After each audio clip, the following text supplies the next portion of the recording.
So there we were, gathered around the dining table for our usual Sunday family dinner, when my brother casually mentioned that his pet parrot, Hamlet, had started speaking in Shakespearean English.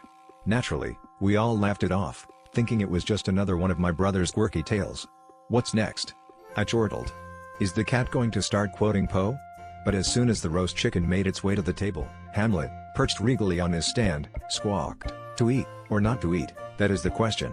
We all paused, forks in midair, and exchanged bemused glances. As dinner progressed, Hamlet's eloquent soliloquies became more frequent, each more elaborate than the last.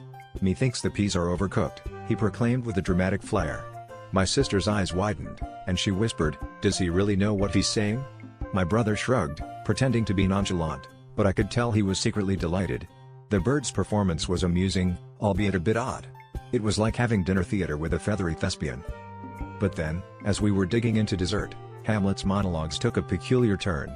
"Beware the stew that doth offend the nostrils," he squawked, eyeing the window overlooking our neighbor's yard.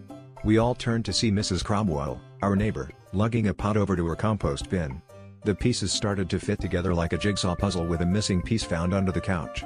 Hamlet's words were more than fancy talk, they were a commentary on the culinary misadventures happening next door.